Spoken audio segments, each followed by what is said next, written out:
Ito na po yung ating NK6410 VIP. 91 days na po siya. Atin po ipapakita yung mga bunga ng ating mais na ayon sa ating expectation nangyari po. Ito po yung magbubukas po tayo ng example ng ganyang bunga. Ito po yung kanyang bunga. Makita po ninyo punong-puno yung kanyang bunga. Ito yung magkakatabi. Punong-puno po yung kanyang mga bunga. Talagang busog na busog po siya. At ayan po, busog-busog. Hello! Welcome to Tech Pop-Up, the Smart Learner channel. We educate intelligent farmers and provide effective solutions to your problems. Gumagamit po ba kayo ng maraming inorganic fertilizer? Acidic din po ba ang inyong lupain? Mabagal bang lumaki ang inyong mga halaman? Panahon na po para pagandahin at pababain yung paggamit ng inorganic fertilizer. Kayo po na nag-o-organic, pwede po ninyong gamitin ito. Kayo po na natatakot sa mga insecticide, natatakot sa mga iba't iba pang mga chemical na inilalagay sa halaman, pwede po sa inyo ito. Tayo po ay gumagamit ng probiotics o itong lactobacillus lactic acid. Ito po ay nagpapaganda o binabalik niya yung ganda ng lupa. Binubulok po niya ng madalas o mabilis yung mga pwedeng bulukin sa lupa kagaya ng mga dahon, yung mga rice straw, pinapabilis po nito ang pagbubulok. At ang ginagawa po niya ay yung mga binubulok po ay ginagawa po niyang amino acid, na yung amino acid ay nagtataglay ng nitrogen, at ang nitrogen ay nagpapaganda sa ating halaman para ito'y mabilis lumaki at magaganda, malalaki po ang bunga. So subukan po ninyo itong ating probiotics, itong ating 3K fertilizer, at para gumanda ang inyong halaman at maibalik yung dating matabang lupa. Ang ganda po nitong mais na ito. Hindi ko ito ipagpapalit sa Daycalb 8282 dahil ang una, ito ay PAW resistant. Hindi ako nag-spray dito ng pang fall armyworm. Bagamat masiba sana ngayon yung mga insekto, pero wala po tayong nakitang mga damage ng fall armyworm po dito. Actually, kung pipilitin po natin ito, siguro 100 days pwede na, pero hihintayin ko ng hanggang 110 days para makuha yung talagang bigat ng mais nito. Yung dry na lahat yung kanyang mga dahon para mabigat yung ating mais. Nasubukan na po natin itong itanim noon, 2022 yata yung nagtanim tayo ng ganito noon. March ulit. Ang lalaki oh. Hindi man na talagang line yung kanyang pero hindi kagaya ng ayos ng mais nung una na maganda. Pero ito, hindi maganda yung ayos, kaya lang malalaki yung buto. Kaya mabigat po yan. Madalang pa naman yung ulan, kaya hihintayin natin yung 110 days ito bago natin i-harvest. Sa mga ngayon pa lang makakatunghay ng ating mga video, kung first time yung mapanood yung ating mga video, mag-subscribe po kayo at i-like or i-fan yung ating Facebook page na Tech Pop-Up. I-like nyo po para ma-update po kayo sa ating mga ginagawa. Kung kurso na dyan nyo pong magtanim ng mais, malaki po ang kita sa mais. Mas gusto kong itanim yung mais na ito, yung yellow corn, kasi mas sigurado yung kita dito. Nasubukan na nating magtanim ng purple sweet, saka hindi ko pa nasubukan yung sweet corn. Kaya lang yung purple sweet, ang hindi ko gusto doon ay yung pabago-bagong presyo. Ito, ang weight nito ngayon, sa balita ko, mga nasa 11 plus, 11 pesos plus.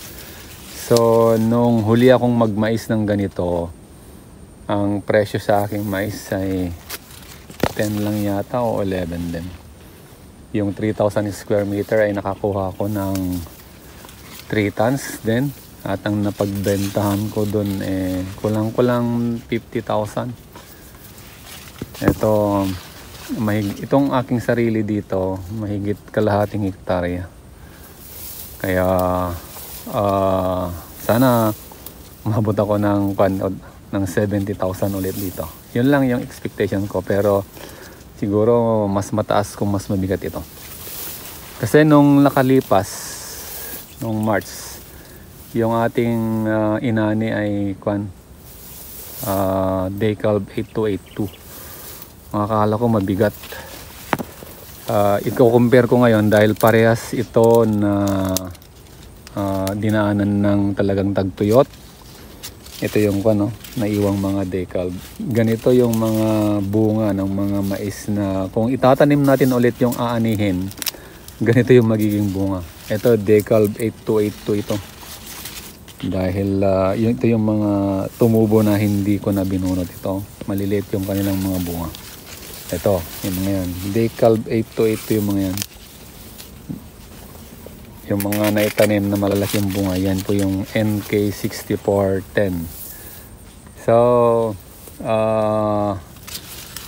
expect ko dito kung hindi ako nagkakamali dahil linagyan natin ito ng abonong yung maganda.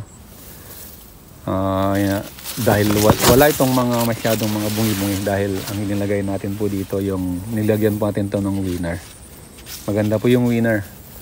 At siyempre nilagyan po natin ito ng mga foliar na talagang hindi mumurahin para naman na maganda yung ating mais. Kasi subok na natin yung mga foliar nating mga ginagamit, yung ating mga nire-recommend. Kaya ito yung outcome ng ating mais. So napakakapal po. Sa 5 meters na ito, distance mo, di mo na makikita yung kasama mo dito. Ganyan po kakapal. Una sa mais, dapat maganda yung tubo. Then timing yung mga paglalagay ng fertilizer at pag-spray ng foliar kung gagamit po kayo. Mahirap abutin yung 10 tons sa isang hektarya kung hindi kayo gagamit ng mga magagandang foliar. At kung hindi kayo mag-aabono ng siguro 15 bags pataas. Pero dito sa isang hektarya, ang ginagamit lang natin ay 10 bags, 2 winner at saka 8 yung Viking Blue kung maaari dahil mas maganda po yun. Ito hindi natin na doble ng Viking Blue kasi out of stock. Wala pa ngayon, hanggang ngayon yung Viking Blue. Ito yung mga binuksan natin dati. At sa palay, siguro kung mayroong Viking Blue, gagamit ulit tayo. Pero pag wala, dadamihan na lang natin ng winner. Ito, yan. Random po yung natin, pagbubukas natin. Kita natin, punong-puno po siya. Ito, indikasyon na malaki yung ani. So, kung kayo susubok na magtanim ng mais, dapat mayroon po kayong puhunan talaga. Ito yung mga Dekalb 8282. Pag first generation, F1, magaganda, malalaki yung bunga. Pero second generation, ganito na lang siya. Yung mga nagtatanong pala kung ano yung pwedeng pang silage, yung Dekalb 8282 na or maski NK6410 na yung second generation, pwede po ganito. Ganito yung mangyayari para hindi na kayo masyadong gagastos. Pero maganda pa rin na first generation yung itatanim nyo para may bunga. Mas masustansya po siyang pagkain ng baka or mga kambing o ano man yung papakainin ninyo. Ito, payat lang yung second generation. Naabonohan po yan pare-parehas. Kaya lang payat yung second generation na Dekalb 8282. So, nire-recommend ko sa mga magtatanim ng for silage, pwede na po yung mga buto ng inani ulit or naani. Yan. Ito, natutuwa ako sa outcome nito. Malalaki yung bunga. Oh, busog na busog. ang mangyayari dito in 10 days talagang titigas po yan, tapos bibigat pa yung buto ng ating NK6410 BIP, no? So maraming hindi naniniwala sa foliar. Parang kung hindi ka naniniwala sa foliar, hindi ka rin naniniwala sa pagtitake ng vitamin para gumanda ang iyong kalusugan at lumakas. So marami sa ating magsasaka na parang sabi nila dagdag gastos lang po yung foliar dahil hindi naman daw siya nakakatulong. Pero para nyo sinabi na yung vitamin na iniinom nyo, dagdag gastos na rin. Anuhin nyo pa yung vitamin kung kayo'y kumakain naman ng tama at marami. Parang kanyan ganon yun yung explanation nun Pero kagaya natin, pag nagte-take tayo ng vitamin, mas resistance, mas mahaba yung ating stamina natin iba, no? Kagaya naman binabanggit ko sa mga unang video natin, no, kung hanggang kain-kain ka lang at ginagamit mo, gusto mong i-induce yung energy, gusto mong talagang gamitin ng iyong katawan, hindi mo ito papakinabangan to the fullest. Besides, pag nagtitake ka ng vitamin and mineral, mas resistant ka sa mga sakit, mas resistant ka sa hindi ka kagad-agad kinakapitan ng mga malulubhang sakit kagaya ng cancer at iba pang mga Pero kailangan nating mag-exercise. Pero sa mais, sa mga halaman, kailangan din natin ibigay yung mga tamang pangangailangan ng mga ito para gumanda at malaki ang ating ani. Ito po. Ang height nito ay mas mababa kaysa sa unang mais natin kasi napakainit nga. Siguro mas mababa ito ng almost siguro kalahating foot or 1 foot sabihin na natin. Hindi kagaya noon na talagang hindi natin maabot yung bulaklak. Ngayon abot po natin yung bulaklak ko. Ayan. Hindi masyadong lumaki. Pero yung bunga parehas lang po yung laki ng bunga. So inulit ko, kailangan yung gumamit ng foliar fertilizer kasi yon yung vitamin ng mais. At mas matagal na nating nasubukan na mas maganda talaga yung may foliar fertilizer. Less kasi paggamit ng abono. Kasi kagaya ng alimbawa, kumain ka at nag-take ka ng vitamin, kahit hindi ka masyadong busog, malakas ang iyong pangangatawan. Ganon po yung epekto ng foliar fertilizer.